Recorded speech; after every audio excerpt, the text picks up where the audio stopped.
В Управлении Федеральной службы исполнения наказаний по Чувашской республике состоялась пресс-конференция. В мероприятии приняли участие представители ведущих печатных изданий, теле- и радиокомпаний региона. В вступительном слове начальник регионального УФСИН Геннадий Шиндин отметил, что открытость уголовно-исполнительной системы, всестороннее освещение ее приоритетных направлений деятельности СМИ позволяет общественности увидеть значимые события и результаты деятельности ведомства. Объективное освещение проблем и недостатков становится стимулом к их устранению, развитию и движению вперед. Но эта работа была бы неполной без информационной поддержки средств массовой информации.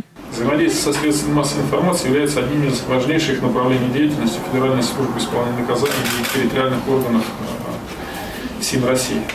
Строится на принципах доверия, открытости, взаимопонимания, мобильности, подачи достоверной и объективной информации. Именно поэтому мы вас ценим, уважаем и всегда рады вас видеть на таких мероприятиях. С докладом об итогах деятельности пресс-службы УФСИН перед присутствующими выступила начальник пресс-службы Татьяна Аверьянова, которая поблагодарила журналистов за сотрудничество и активное освещение процессов, происходящих в уголовно-исполнительной системе республики. Вы оценили, наверное, да, что сам начальник территориального органа, под его председательством это мероприятие прошло. То есть это в очередной раз доказывает нашу открытость нашей системы для общения с вами, с представителями средств массовой информации, для проведения совместных каких-то мероприятий, пресс-туров, для дачи комментариев по любым событиям и деятельности, касающейся уголовно-исполнительной системы. Наиболее активным журналистам вручили благодарственные письма и памятные подарки.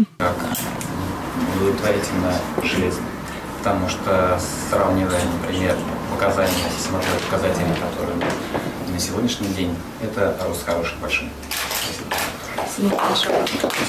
В завершении пресс-конференции представители СМИ республики ознакомились с постоянно действующей экспозицией истории уголовно-исполнительной системы Чувашии, а также выставкой продукции, изготавливаемой учреждениями УФСИН республики. Елена Яковлева, пресс-служба УФСИН «Жизнь столицы».